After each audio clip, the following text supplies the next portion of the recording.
Gulsan Huirem YouTube channel asida wari tabiriba mipum khuding mapu ihan hanba maktada ikok nonduna khuramjari ngasi pudun laksariba wari asi Manipuri saitada yamna mafam chawna kanduna leiriba adugumba folktale tejamala amasung mama poktabi hairiba adugumba wari aduni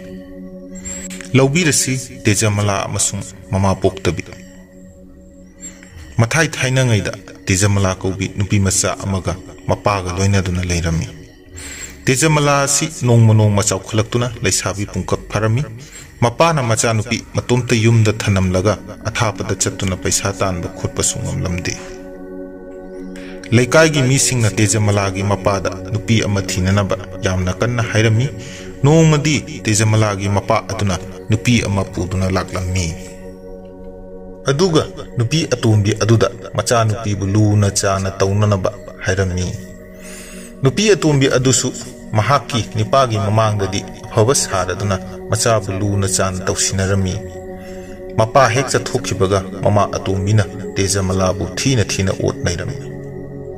nomagi numitta Tejamala gi mapana mahaki nupi amadi macha nupi da hairaklammi mahak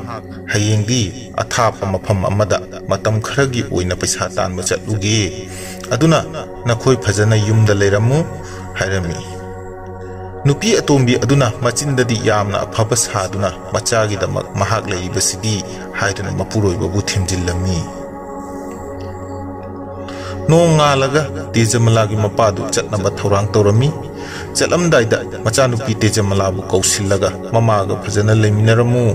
mahakna halakpada setna chanaba phirol yamna leibirakani hairamlaga paisa tanba chatkhirami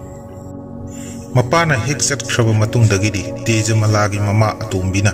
Tejamala bu jamna thina otpa naiba kaya tawba horakhi nongmadi Tejamala na mama atombida mata amagi luhongba chatluge haiduna haiki aduna setna chanaba phirol khara piu haiduna mama atombigi mafamda Tejamala na hairami mama atombina ngasigi chanaba cheng chara leite aduna phau suba loiraga chatlu haiduna Tejamala gi mafamda hairami Mama atombi aduna dengi du mahak na suraga macha nupi Tejamala bu khomjillami asumna macha nupi Tejamala na makhujit na khomada dengi na makhutu sugaire ima aigi khujit si sugaire phau khomba ngamlaroi haiduna Tejamala na hairami mama atombi aduna Tejamala da na khujit na khomba ngamdrabasu na khut oina khomu haiduna amkasu hanna hairami Tejamala na mama na haibagi matung inna makhut oina amuk khomle makhut oina amuk khomba matamdasu mama na dengi surakpa matamda dengi da sugaiduna makhut adu ina pungangang na thokle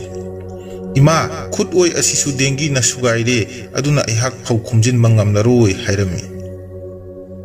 mama atombi aduna amuk hairagi na khut na khomba ngamdrabasu na khongna khomjilludana makhongna amuk khombada makhong jet adusu sugairami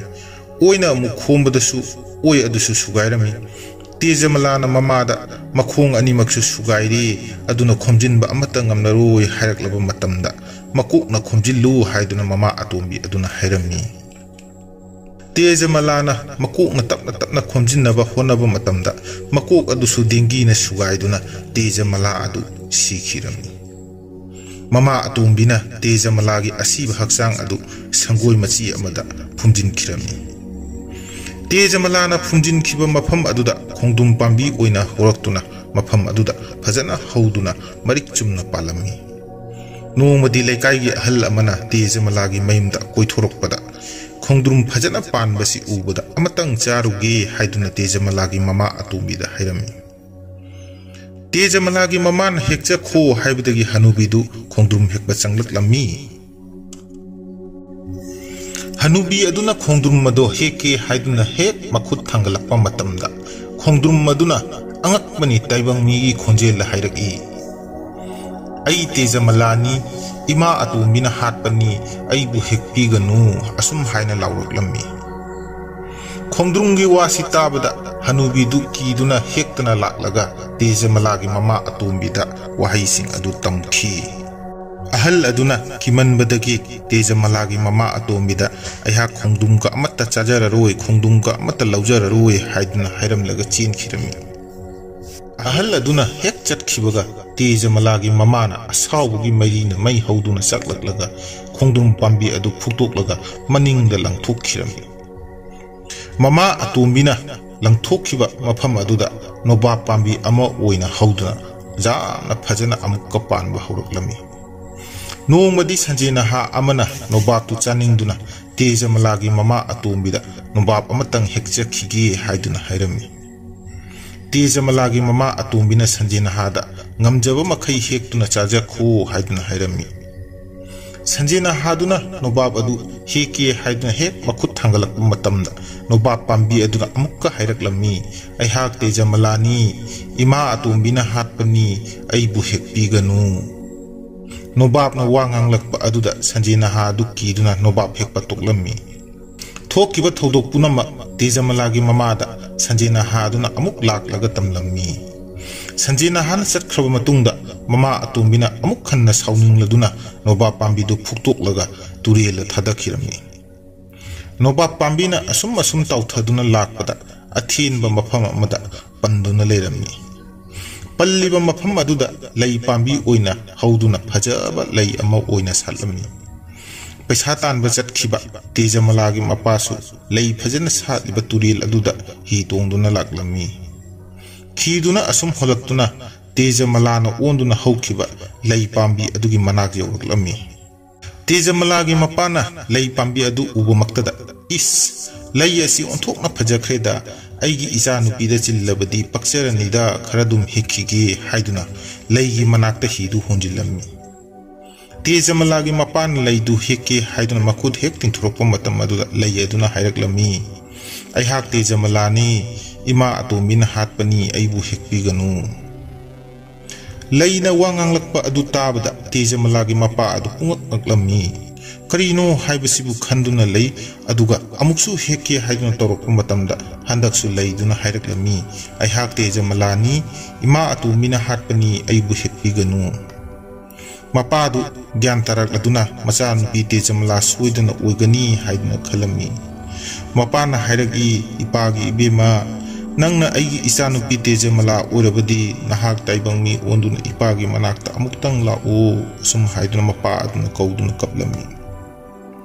mapagi matawadu ubada mapagi wahaising adu tabada Tejamala adu taibangmi onduna mapagi mamangda amukhana thoraklami Tejamalana taibangmi onduna thoraklabada mapana macha nupibu konuna kaplami Tejamalana mapagi mafamda thokhiba thodok punama amatta chithadana lirami mapana macha nupibu mayumda chatlasi haiduna puduna laklammi mayum yawramdaida mapana Tejamalabu hida lehellamlaga matomta mayumda laklammi mayum hek jawbaga Tejamalagi mapana mahaki nupida macha Tejamaladi leiba ude kadaida chatkibage haiduna hanglammi asumna hangbada mama atumbi aduna khumlagi nahaki nacha nupi lamhinbi adu lekai koiba pangkrapotni lekai koiramgani haiduna khumlagi mahaki nupi gi wadu tabada Tejamalagi mapa adu asawbugi mairina mai hauduna chaklakki nupi atumbi gi masamdu tap paiduna chinglami kari haiba nangna icha nupi bu hatoklaga lekai koikhi haisinariba karigino haiduna phurami Fubata natana nupi atombidugi masam adu maru sit nana kokthok sunu yainghang taiduna mapamna thakhiram Tejamalagi mapana hida lehuriba macha nupi bu lawraga mayumda amuk hana purakhi asumna mapa macha leiminarami matam khara leiraga Tejamalagi mapana Tejamalabu laikai adugi inakera khunba nipa amada thajabiduna nungaina pankhirami Ngasigi matang asida wari asi loijare wari asibu adumna pambiragadi channel asibu like share amasung subscribe tawbinaba amukasu hanna ikoknona khuramjari thank you